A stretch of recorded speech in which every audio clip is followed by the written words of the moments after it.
નારાયણ હરે. તારીખ આજે 4 જૂન 2026 રોજના અનુક્રમ 4 જુલાઈ 2026. આપણે આજે શનિવાર છે અને શ્રીમદ ભાગવતમાં જે પ્રમાણે ભગવાનની ભક્તિ અને ભગવાનના નિશ્ચયની વાત હતી એ પંચાણાના 7મામાં શ્રીજી મહારાજે બહુ સરસ રીતે સમજાવેલી છે. ઘણા હરિભક્તોને મેં એ ગઈકાલે અને લગભગ ભાગવતજીની સભામાં પણ કહ્યું હતું કે પંચાણાનું 7મું વચનામૃત વાંચજો, પણ મને એ બાબતમાં પૂરો કોન્ફિડન્સ છે તમારી ઉપર કે તમે ન જ વાંચ્યું હશે. મને ખબર હોય કે તમને 7મું કહું પણ તમે વાંચો જ નહીં, બરાબર. મને મારા ઓડિયન્સ પર પૂરેપૂરો ભરોસો જોઈ, બરાબર. એટલે પેલું કહીને હું કહું ને કે ભાઈ બધું કરો પણ મારી વાત નહીં કાપવાની. મંદિર તોડો, મસ્જિદ તોડો, લેકિન મેરી બાત કભી નહીં તોડો. કારણ કે મને ખાતરી જોઈ, મને તમારી પર પૂરો ભરોસો છે. ચાલો, ટાઈમ આગળ ન જતાં આપણે શરૂ કરીએ. સ્વામિનારાયણ હરે. સ્વામિનારાયણ હરે. સંવત 1877 ફાગણ વધી એકાદશીને દિવસ 6 ઘડી દિવસ ચડતે શ્રીજી મહારાજ ગામ શ્રી પંચાણા મધ્ય ઝીણાભાઈના દરબારમાં ઓટા ઉપર ઢોળીઓ ધડાવીને વિરાજમાન હતા અને માથે ધોળો ફેંટો બાંધ્યો હતો અને ગરમ પૂછની રાતી ડગલી પહેરી હતી ને ધોળો ખેસ પહેર્યો હતો અને ધોળી ઝીણી પછેડી ઓઢી હતી અને પોતાના મુખારવિંદની આગળ પરમહંસની સભા તથા દેશ દેશના હરિભક્તની સભા ભરાઈને બેઠી હતી. પંચાણાના ઝીણાભાઈ, જેમને જ્ઞાનનું અંગ હતું. જ્ઞાનનું અંગ હોય એટલે ભગવાન ત્યાં સાહજિક રીતે જ્ઞાનની ચર્ચા વધારે કરે, કારણ કે ઝીણાભાઈને બહુ સરસ જ્ઞાનનું અંગ હતું, બરાબર. ઝીણાભાઈ નોલેજેબલ વ્યક્તિ હતા, સમજદાર વ્યક્તિ હતા. ચાલો સમજો, વચનામૃતની શરૂઆત ક્યાંથી થાય એ જ તમે જોઈ લો, એટલે તમને એ વાતનો પૂરેપૂરો વિશ્વાસ થશે કે આપણે સભામાં જે કંઈ પરમાત્માની કૃપાથી ચાલે છે એ બધું બરાબર ચાલે છે. પછી શ્રીજી મહારાજે નિત્યાનંદ સ્વામી પાસે શ્રીમદ ભાગવતના પ્રથમ સ્કંદની કથા કરાવતા હતા. તેમાં જન્માદ્યસ્ય યતઃ એ શ્લોક પ્રથમ આવ્યો, તેનો અર્થ કર્યો, બરાબર. હવે આ જન્માદ્યસ્ય યતઃ એ આપણે ક્યાં ચાલવું એ મને કહો, કઈ જગ્યા પર ચાલવું બોલો, ક્યાં ચાલવું બોલો જીગરભાઈ. જન્માદ્યસ્ય યતઃ આપણે ક્યાં ચાલવું, કેમાં ચાલવું, સત્સંગી જીવનમાં ચાલવું, બીજે ક્યાં ચાલવું,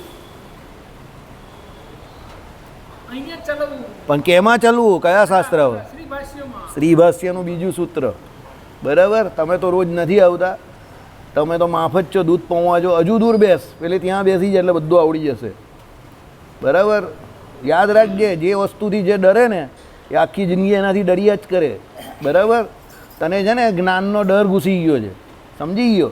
એ ડર નહીં નીકળશે ને ત્યાં સુધી જ્ઞાન તને ડરાવ્યા કરશે, બરાબર.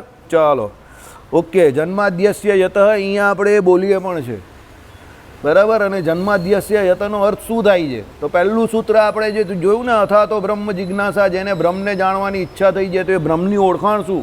તો એ ઓળખાણ માટે આ સૂત્ર છે, જન્માદ્યસ્ય યત. એનો અર્થ શું થાય છે? જે જગતની ઉત્પત્તિ, સ્થિતિ અને પ્રલય કરે છે તે કોણ છે? એ પરબ્રહ્મ. તો પરબ્રહ્મની ઓળખાણ જન્માદ્યસ્ય યત, વ્યાસસૂત્રનું બીજું સૂત્ર અને શ્રીમદ ભાગવતનો પ્રથમ શ્લોક. સમજો, સભામાં ઘણી વખત ચર્ચા વિચારના વાત કરેલી છે આ બાબતની. હું સમજું છું કે તમે લોકો વિદ્વાનની સભામાં જવાના નથી કે બેસવાના નથી, પણ સમજવા માટે સમજવું તો જોઈએ, બરાબર. ચાલો, શું લખ્યું? આ જગતની ઉત્પત્તિ, સ્થિતિ, પ્રલય જે પરબ્રહ્મ પરમાત્મા થકી થાય છે તે.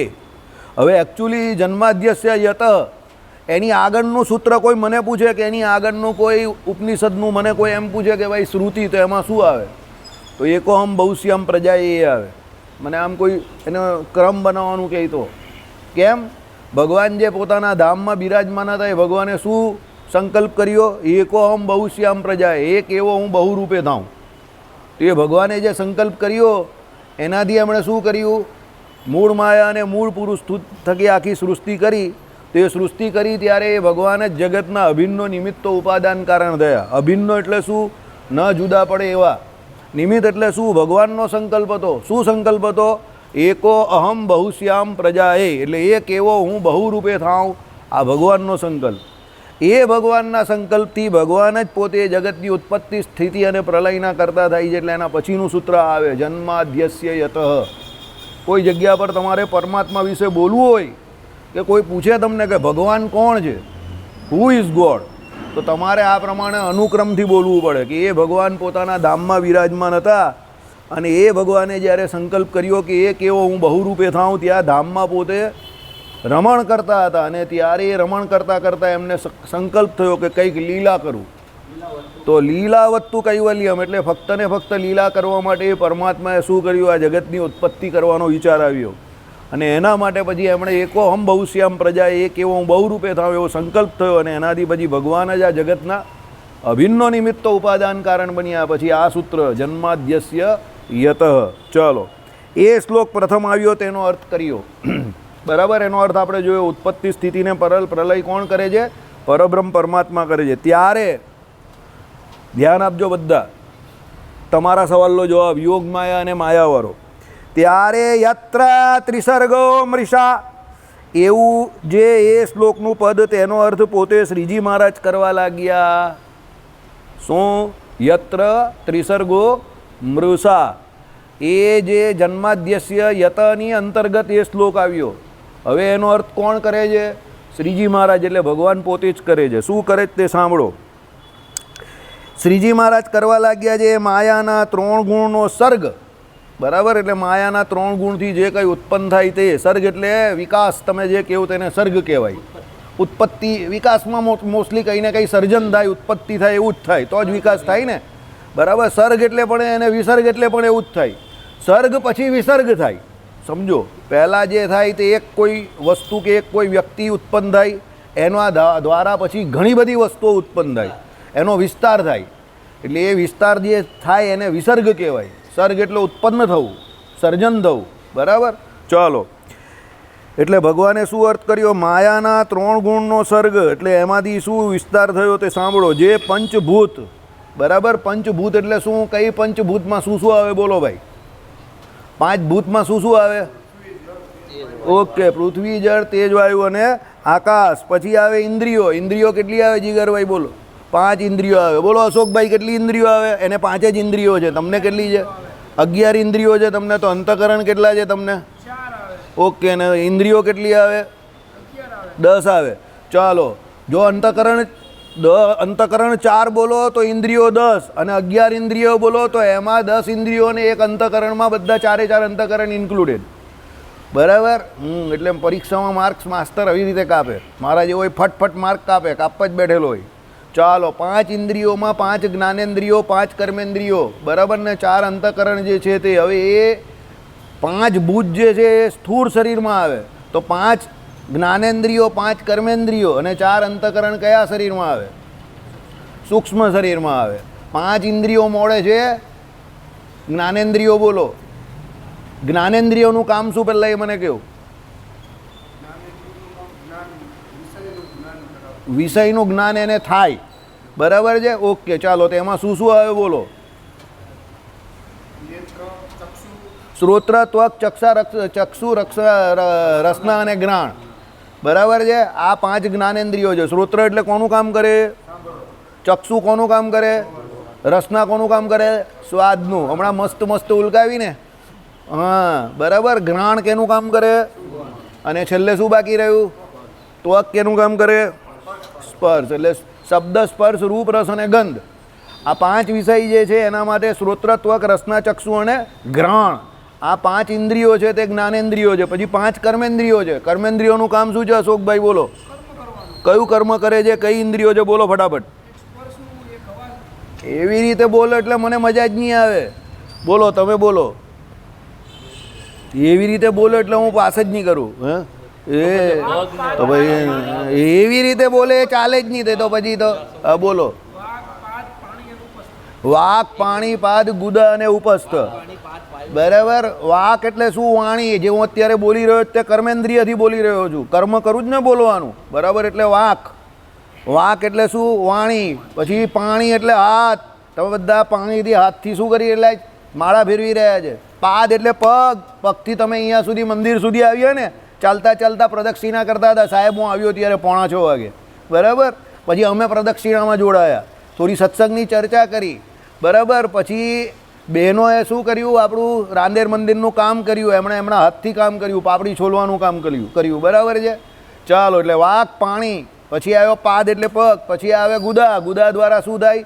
મળોત્સર્જન થાય, બરાબર. તમારો જે ખાધેલો અન્ન હોય, પચેલો અન્ન હોય, એના સિવાય જે બાકીનું બચેલું હોય તે બધું મળ દ્વારા બહાર નીકળે. એ કામ કોણ કરે? ગુદા દ્વારા થાય. અને આગળ શું થાય? ઉપસ્થ, એટલે જેને પુરુષ અને સ્ત્રી બંનેમાં અલગ અલગ છે, એનું કામ શું થાય? તમારો જે પેશાબ જે છે તે એના દ્વારા બહાર આવે, એટલે મૂત્રોત્સર્જન જે કહેવાય તે એના દ્વારા થાય, બરાબર છે. ચાલો, આ શું થયું? 5 ને 5 10 ઇન્દ્રિયો થઈ. હવે 4 અંતઃકરણ. 4 અંતઃકરણમાં શું છે? કોણ કોણ છે? બોલ ભાઈ જીગર. મન, બુદ્ધિ, ચિત્ત ને અહંકાર. મનનું કામ શું છે ભાઈ? તમારું મન શું કામ કરે છે? સંકલ્પ વિકલ્પ કરવાનું કામ મનનું છે. બુદ્ધિનું કામ શું છે? નિશ્ચય છે, નિદ્રા છે, સ્મૃતિ છે, બરાબર. આ બધું બુદ્ધિનું કામ છે. તમને જે ઊંઘ આવે ને એ બુદ્ધિમાં આવે, સમજજો. એટલે જે બહુ બુદ્ધિશાળી હોય એની ઊંઘને ઉડાડી શકે છે, એવું નથી કે ઊંઘને ન ઉડાડી શકે. હા, અને ગબડગંજ જે હોય તો ઊંઘ્યા કરે. હમણાં 40 વર્ષ જૂની રામચંદ્ર ડોંગરેજીની હું કથા સાંભળતો હતો. જેને લાગતું ઓળખતું હોય તો ખોટું નહીં લગાડતા. એમણે ચોખ્ખું કહ્યું, જે વ્યક્તિ અતિશય બળવાન હોય, અતિશય ખોરાક લેતો હોય, બળવાનો એટલે ખોરાક જોઈએ ને, એની બુદ્ધિ ઓછી ચાલે. અને જે અતિશય બુદ્ધિશાળી હોય એને બળ પ્રયોગ નહીં કરી શકે, એનામાં બળ ઓછું હોય. રામચંદ્ર ડોંગરેજીની 40 વર્ષ જૂની 1985ની કથામાં મેં સાંભળ્યા. મારા બાપુજી રોજ સાંભળે છે યુટ્યુબ ઉપર, બરાબર. ને ઘણી વખત ચાન્સ મળે તો હું પણ સાંભળું છું. રામચંદ્રજી ડોંગરે પાસે પ્રેક્ટિકલ નોલેજ બહુ સરસ હતું ભજન કરવાનું. એ ચોખ્ખું કહેતા હતા, બહુ જ્ઞાનના લફડામાં નહીં પડવું. ભગવાનનું નામ સ્મરણ જેમ બને તેમ વધારે કરો, જેમ બને તેમ વધારે ભગવાનનું સ્મરણ કરો, ભજન કરો, જેમ બને તેમ વધારે ભજન કરો. ચાલો, 4 અંતઃકરણ થયા. કેટલા થયા? 14 ને 5 19 થયા સ્થૂળ અને સૂક્ષ્મમાં. હજુ 5 બાકી રહી ગયા 24 તત્વોમાં. શું બાકી રહ્યું બોલો? ના, એ તો આ ભાઈ બોલી ગયા. 5 તન માત્રા બાકી રહી. શબ્દ, સ્પર્શ, રૂપ, રસ અને ગંધ, બરાબર છે. હવે તમે કહ્યું કે પેલા પંચ પ્રાણ કયા જ તે અમુકમાં દીપકનું મોડું એવું થઈ ગયું. તે પંચ પ્રાણ જે છે ને તે પેલા પૃથ્વી, જળ, તેજ, વાયુમાં પેલો વાયુ આવે ને એમાં જે પંચ પ્રાણ જે છે એ વાયુને લેવાના છે. એટલે 5 તન માત્રા જે છે એને તમારે સૂક્ષ્મ ઇન્દ્રિયોમાં લેવાની છે. એટલે 19 તત્વોનું સૂક્ષ્મ ઇન્દ્રિય અને 5 જે છે તે સ્થૂળ શરીર, એટલે ટોટલ 24 તત્વોનો આ દેહ છે. હવે બચ્યું કારણ શરીર. તો એ કારણ શરીર કોઈ પણ તત્વ વગરનું છે, પણ એ કારણ શરીરમાં એવું જોર છે કે એવો દમ છે કે એના દ્વારા તમારું આ સ્થૂળ શરીર જે છે તે ઉપજે. એટલે કારણ શરીરને કમજોર નહીં માનતા. કારણ શરીર બધાથી વધારે મજબૂત છે. તમારા આના પછીની ગતિ માટે તમારું કારણ શરીર જવાબદાર છે. અને અત્યારે તમે જે કંઈ છો એટલે તમારી પર્સનાલિટી આખી, હોલ પર્સનાલિટી, તમારો જે અત્યારે સ્વભાવ છે, નેચર છે, તમે જેવા છો અત્યારે એમાં તમારું કારણ શરીર જવાબદાર છે. તમે જે ગગા છો કે હોશિયાર છો કે ચબા છો કે જે કંઈ છો અત્યારે એ તમારા કારણ શરીરને કારણે છો. પૂર્વે તમે જે કંઈ કર્મ કર્યા અને અત્યારે તમે જે કંઈ કર્મ કરી રહ્યા છો એમાંથી તમારું કારણ શરીર જે છે તે ડેવલપ થાય છે. હવે અત્યારે તમે દાખલા તરીકે ભજન કરો અને એ કારણ શરીરને બાળતા હો. કારણ શરીરને બાળવું હોય તો સૌથી શ્રેષ્ઠ ઉપાય ભગવાનનું ધ્યાન કરવાનું. ઉપાસના જેટલી જેની જોરદાર, ભગવાનની મૂર્તિનું ધ્યાન, ભજન, ઉપાસના, એટલું એનું કારણ શરીર કપાય. ભગવાનની આજ્ઞામાં રહેવું એટલું તમારું કારણ શરીર જીતાશે. સમજી ગયા? એટલે એ કારણ શરીર જે છે તે આ સ્થૂળ શરીરને ઉપજાવવા માટે જવાબદાર છે. તમે કહ્યું કે સૂક્ષ્મ શરીરનું શું? તો સૂક્ષ્મ શરીર તો જ્યારે આ સ્થૂળ શરીર પેલો જીવ છોડે છે ત્યારે સૂક્ષ્મ ઇન્દ્રિયો એની જોડે જાય છે. પછી જેવું એને સ્થૂળ શરીર એના કારણ શરીર પ્રમાણે પ્રાપ્ત થાય એ પ્રમાણે એને સૂક્ષ્મ ઇન્દ્રિયો પાછા એ શરીરમાં જેવા એવા મળે. કેવા શરીરમાં? જે બોડી એને ધારણ કરેલું એવા મળે. એટલે તમે જોજો, અમુક શરીર 84 લાખ જાતની યોનિમાં એવા હોય કે જેમાં અમુક ઇન્દ્રિયોનો અભાવ હોય ને એ ઇન્દ્રિયોનું કામ બીજા કોઈ ઉપાંગ દ્વારા કે અંગ દ્વારા થતું હોય, બરાબર. હવે એના માટે તમારે ઝૂલોજીમાં અત્યારે જવું પડે, એટલે અત્યારે મારી પાસે એવો સમય નથી. બાકી વધારે સમય હોય તો એ ચર્ચા કોલેજમાં કોઈ જગ્યા પર જાઉં તો એ ચર્ચા કરીએ અમે, બરાબર. કારણ કે કોલેજમાં સાયન્સના સ્ટુડન્ટ હોય, 11th 12thમાં એને સાયન્સ હોય એટલે એને ખબર હોય કે જો આ પ્રાણી હોય એને આ ઇન્દ્રિય નથી હોતી તો એનું આ કામ આ નહીં હોય એનાથી કરે, બરાબર. એટલે એ પ્રમાણે એ ચર્ચા થાય. પણ અત્યારે આપણે બેક ટુ ઓરિજિન આપણા તત્વજ્ઞાન પર આવી જઈએ. ઇન્દ્રિયોનું જ્ઞાન તમને થઈ ગયું. શું કહ્યું? પંચભૂત ઇન્દ્રિયો, અંતઃકરણ અને એના દેવતા. હવે આ જેટલી પણ ઇન્દ્રિયો જે છે 24 ઇન્દ્રિયો એના 24 દેવતા છે. સમજો, તો એ 24 દેવતા જે છે તે કાયમ હાજરે હજૂર, જેમ આ બ્રહ્માંડ જે છે એના પ્રકાશક પણ એનું કામ કરી રહેલા છે. એટલે બ્રહ્માંડનું કાર્ય બધું એ દેવતાઓને ભગવાને સોંપેલું છે. તો એ બ્રહ્માંડનું કાર્ય જેમ એ દેવતા કરે છે તેમ તમારા ને મારા પિંડનું કાર્ય જે છે તે પણ એ દેવતાઓ કરે છે. આંખમાં જોવાનું કાર્ય જે છે તેમાં સૂર્ય દેવતા છે એના, કાનમાં સાંભળવાનું કામ છે એના દેવતા દિક્પાલ છે. આ ઇન્દ્ર જે છે તે હાથના દેવતા છે, કર્મના દેવતા ઇન્દ્ર છે. તમારે જે કર્મ કરવાનું જ ને તે હાથથી કરવાનું છે. ઉપેન્દ્ર જે છે તે પગના દેવતા છે. આ પ્રમાણે બધી ઇન્દ્રિયોના આપણા દેવતા છે. એટલા માટે દેવતાઓને માટે આપણે યજ્ઞ યાગાદિક કરવાનું કહ્યું છે કે તમે યજ્ઞ યાગાદિક કરો તો એ દેવતાઓને પોષણ એટલે ફ્યુઅલ મળશે. તો એના દ્વારા તમારા પિંડનું કાર્ય તો બરાબર ચાલશે, પણ એની સાથે આ બ્રહ્માંડનું કાર્ય છે એ પણ શું ચાલશે? બરાબર ચાલશે. ફ્યુઅલ વગર ગાડી નહીં ચાલે. ફ્યુઅલ એટલે ખબર ને, પેટ્રોલ ડીઝલ આ બધું ફ્યુઅલ કહેવાય. ગાડી ભલે તમે 75 લાખની 80 લાખની રાખો, એની અંદર ડીઝલ પેટ્રોલ નહીં હોય તો એ ગાડી ચાલે નહીં ચાલે. ગેસ પણ જોઈએ, બરાબર, પણ ગેસ જોઈતો હોય તો પછી 2-4 સુરતી માણસ લઈ જવા પડે તમારે, કારણ કે એ લોકો પછી વાલ વટાણા ખાય તો ગેસ એને થાય, બરાબર. તો બીજે દિવસે ગાડી બરાબર ચાલે. ચાલો, એટલે પછી એ પ્રમાણે શું કહ્યું? અંતઃકરણ અને એના દેવતા તે ભગવાનના સ્વરૂપને વિશે ત્રિકાલમાં છે જ નહીં. આ યત્ર ત્રિસર્ગો મૃષાનો અર્થ માયાના જે ઇન્દ્રિય અંતઃકરણ જે બધા તમારી અંદર ને મારી અંદર છે, જે આપણે અત્યારે ચર્ચા કરીને 15 મિનિટ, આ ભગવાનમાં છે જ નહીં. સમજો, આ વચનામૃત એટલે જ લીધું છે. તમે કહો તો ભગવાનમાં છે જ નહીં, તો ભગવાન શું કરે છે? ભગવાનનું બધું દિવ્ય છે, આ માયાનું કંઈ છે જ નહીં, બરાબર. ચાલો સાંભળો કેવી રીતે ત્રિકાલમાં છે જ નહીં એમ સમજે. તથા એ શ્લોકનું પદ છે ધામના સ્વેન સદા નિરસ્ત કુહકમ, બરાબર, કહેતા ધામ જે પોતાનું સ્વરૂપ તેણે કરીને ટાળ્યું છે, માયાના સર્ગરૂપ કપટ જેણે એવું ભગવાનનું પરમ સત્ય સ્વરૂપ છે તે આત્યંતિક પ્રલયને અંતે અક્ષરધામને વિશે જેવું ભગવાનનું સ્વરૂપ અનંત ઐશ્વર્ય તેજે યુક્ત છે તેવું ને તેવું જ પ્રત્યક્ષ મનુષ્ય રૂપ ભગવાનને વિશે જાણવું, તેણે તત્વે કરીને ભગવાનને જાણ્યા કહેવાય. અત્યારે આપણી પાસે મનુષ્ય રૂપે ભગવાન નથી, એટલે મેં ક્યાં હાથ બતાવ્યો? સામે બતાવ્યો. કેમ? આપણે આપણા ઈષ્ટદેવ કે ભગવાનને કેવા માનીએ છીએ? તો જેવા અક્ષરધામમાં ભગવાન છે તેવા ને તેવા જ અહીંયા પણ ભગવાન છે. અણુ સરખા પણ એ ભગવાનમાં ઓછા વધતું પણ નથી. એટલે જેવું અહીંયા મનુષ્ય રૂપે, હવે અહીંયા મનુષ્ય રૂપે કેમ કહ્યું? બોલો સંજયભાઈ. અહીંયા હા, માણસ હાજર છે, હાજરી પુરાઈ દીધી. મનીષ, તને આ જવાબ સવાલ પૂછતે ને તો હમણાં તારી ઇજ્જત છે ને છાપરા પર ચડી જતે. મને ખબર હતી, હા, એટલે મેં એને પૂછ્યો, બરાબર. ચાલો, એટલે શું કહ્યું? ભગવાન ત્યારે મનુષ્ય રૂપે હાજર હતા. આ જ્યારે વચનામૃત બોલતા હતા ને ત્યારે, એટલે ભગવાને શું કહ્યું? જેમ અક્ષરધામનું મારું મૂળ રૂપ જે છે એ ઇન્દ્રિયો, અંતઃકરણ અને માયાના જે 3 ગુણ એનાથી રહિત છે, અને સદા કેવું છે? સત્યમ જ્ઞાનમ અનંતમ બ્રહ્મ. બ્રહ્મસૂત્રમાં જે ભગવાનના સ્વરૂપનું નિરૂપણ કરે છે ને, સત્યમ એટલે કેવું? ત્રિકાળ બાધિત. જ્ઞાનમ એટલે કેવું? ભાઈ ભગવાન કેવા છે? ચેતન છે, પરમ ચેતન છે, જ્ઞાન સ્વરૂપ છે, જ્ઞાન નામના ગુણના આશ્રયદાતા છે. અને સૌથી મોટી વાત, ભગવાનને એકલા પોતાના સ્વરૂપનું જ્ઞાન નથી, પણ અનંતકોટી બ્રહ્માંડમાં જે અનંતકોટી જીવ છે એના અનંતકોટી જન્મોથી અનંતકોટી જે કર્મ છે એ બધાનું જ્ઞાન ભગવાનને કેવું છે? યહ સર્વજ્ઞ સર્વવિદ, એક કાળા વિછિન્ન, એ ભગવાનને બધું સમસ્ત જ્ઞાન છે. આ ભગવાનનું કેમાં આવે? જ્ઞાનમ. અનંતમ એટલે ભગવાન કેવા છે?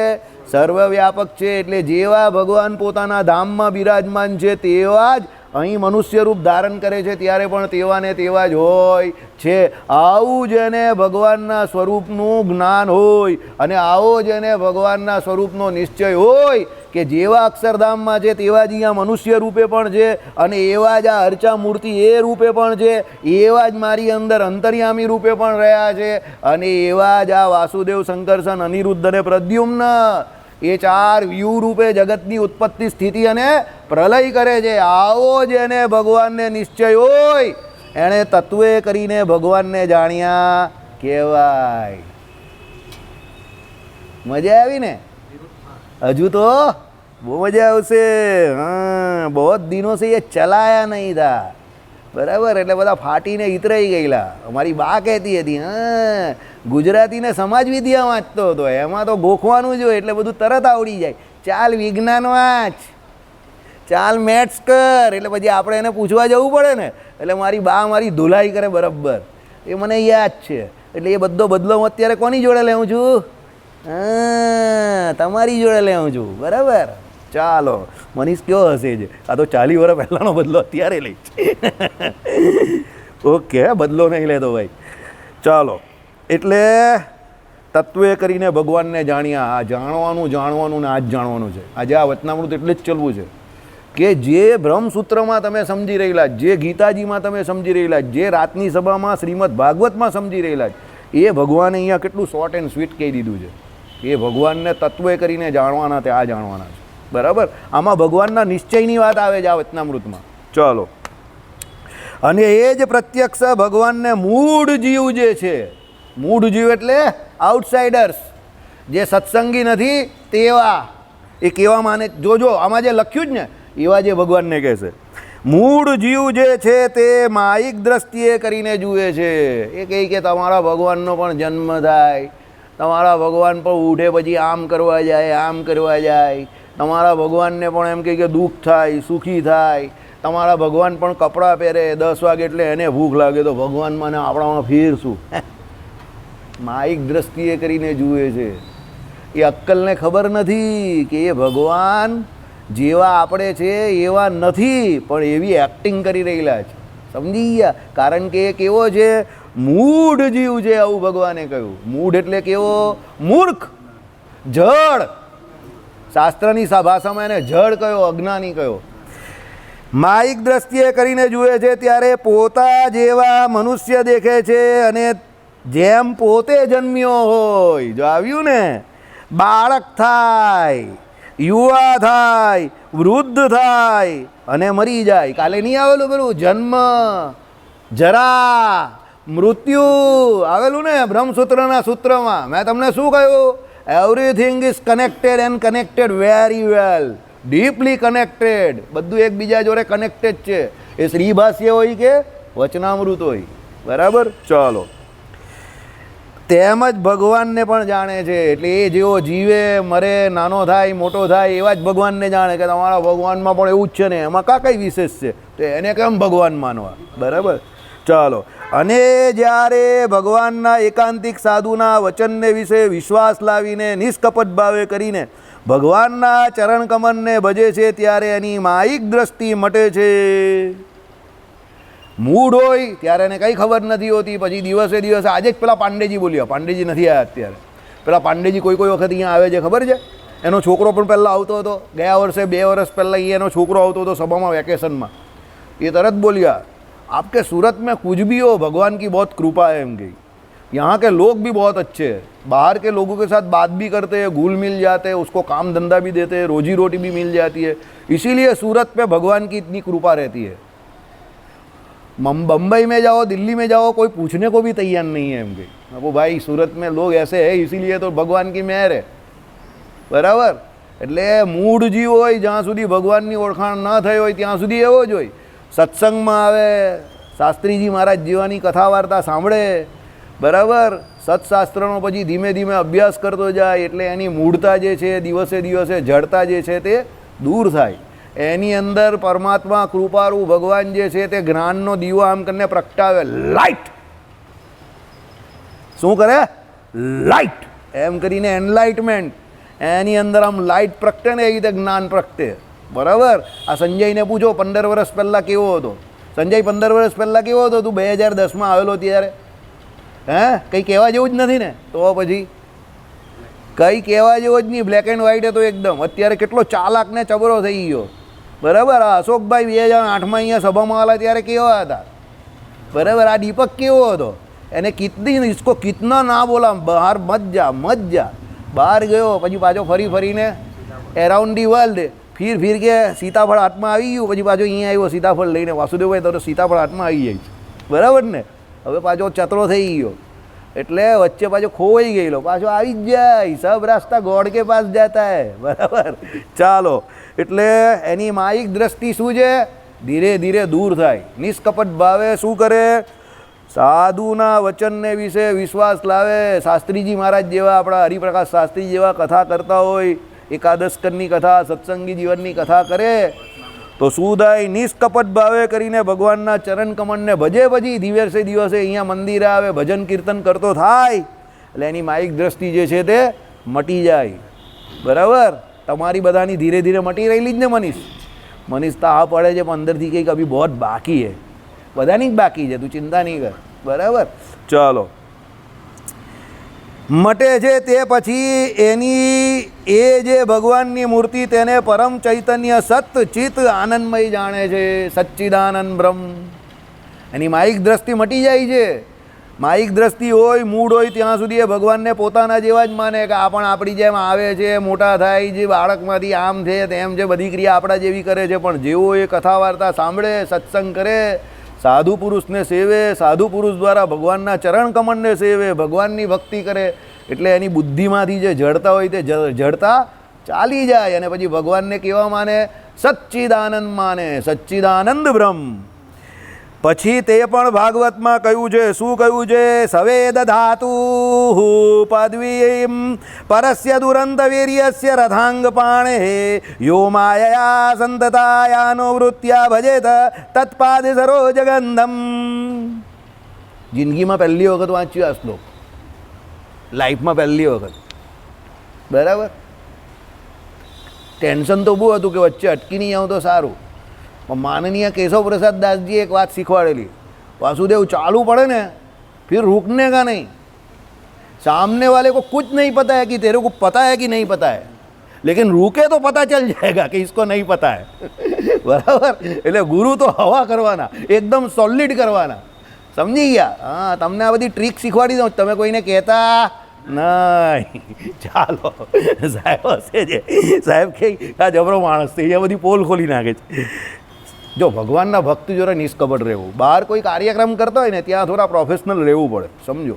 હવે તમે ભક્તો છો એની જોડે બહુ મગજમારીમાં નહીં ઉતરવું.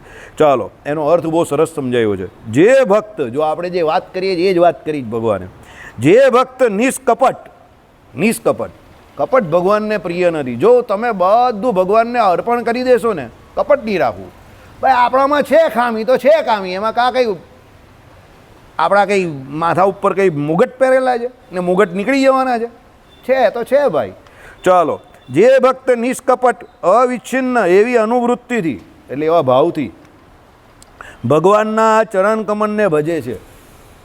શું કરે છે? ભગવાનના ચરણ કમળને ભજે છે.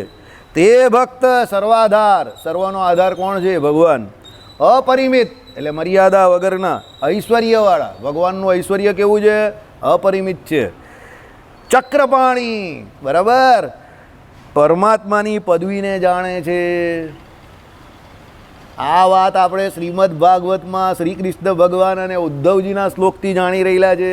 ભગવાન પોતાના સ્વરૂપની વાત કરે છે અને ભગવાન આ જ વાત કરે છે કે મારા સ્વરૂપને જાણે, મારી ભક્તિ કરે એ મારા ઉત્તમ પદને પામે, અપુનરાવર્તી એવા મારા ધામને, મારા પદને પામે. બહુ સરસ છે. હું કહું કે જે વ્યક્તિ જો રાત્રે શ્રીમદ ભાગવતનું એકાદશ સ્કંદ નથી સાંભળતા તો દે આર મિસિંગ સમથિંગ. મને પોતાને એવું લાગ્યું કે મારે આ પહેલાં શરૂ કરવાનું હતું. બોલો, મને બહુ મોડું થઈ ગયું, મને એવું લાગ્યું એકાદશ સ્કંદ બહુ જલ્દી શરૂ કરવાનો હતો. બરાબર. પણ હવે ભગવાન કહીને કે it is never late when you start something. તમે કોઈ દિવસ મોડા નથી જ્યારે તમે કંઈક નવું સ્ટાર્ટ કરો છો. બરાબર.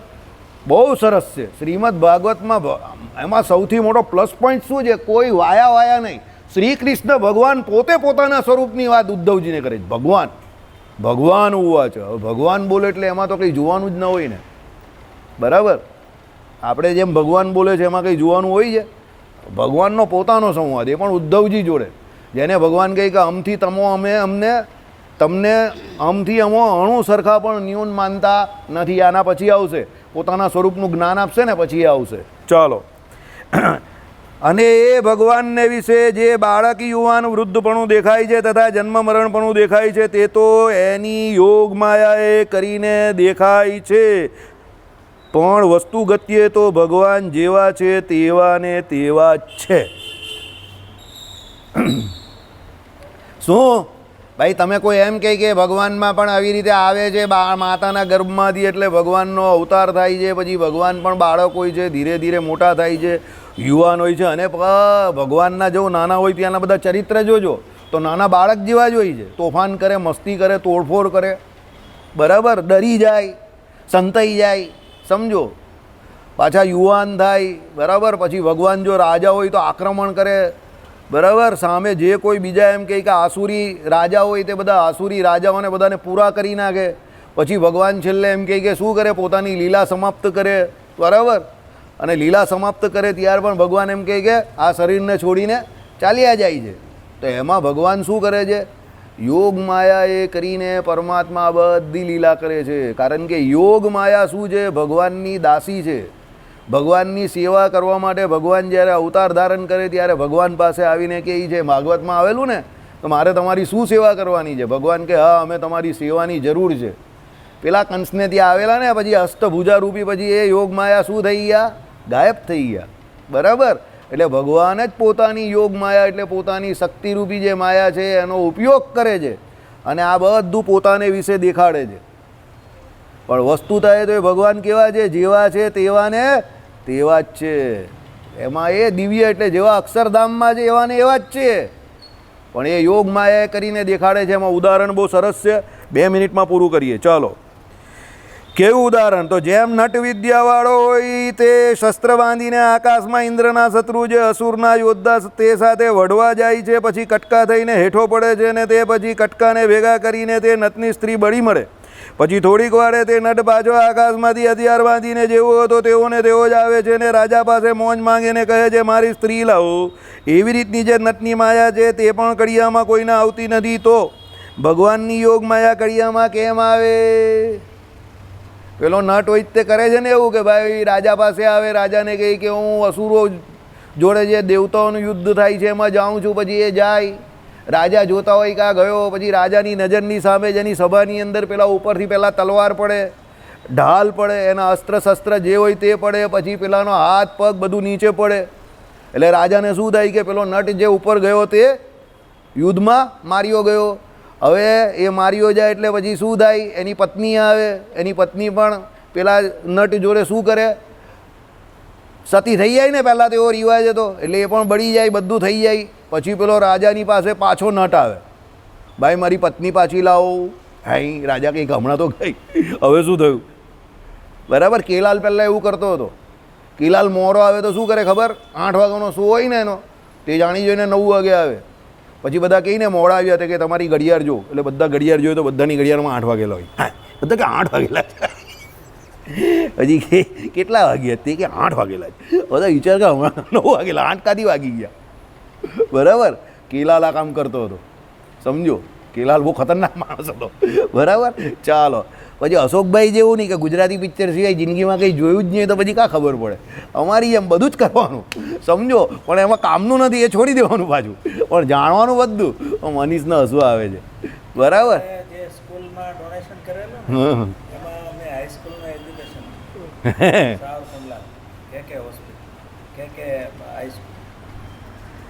એટલે શું છે? એ નટ જેમ કરે છે તેમ ભગવાન પોતાની યોગ માયા દ્વારા આ બધી ક્રિયા કરે છે, બરાબર. એટલે કહેવાનું તાત્પર્ય નટે કંઈ કર્યું જ નથી, પણ એની વિદ્યા દ્વારા કેવું લાગે છે કે ભાઈ બધી ઘટના જે છે તે સાચી કેવી લાગે છે. એમ ભગવાન અહીંયા જે કરે તે તમને બધું એવું જ લાગે કે નાના હતા મોટા થયા બધું લાગે. એકચ્યુઅલી એવું કંઈ હોતું નથી. ભગવાન એક્ટિંગ કરે છે, એ બહુ બડે એક્ટર હે, સમજી ગયા? તમને બધાને ગોળ ગોળ ગોળ ગોળ ફેરવ્યા જ કરે છે. હા, સાથે મને પણ ફેરવે છે. ચાલો, કાલે બધા રાંદેર મંદિર સાંજે 5 વાગે પધારજો, સેવા કરવા વહેલા આવજો, શાકભાજી સમારવાનું છે, બરાબર. શ્રીપતિમ શ્રીધરમ સર્વદેવી સ્વરમ ભક્તિ ધર્માત્મ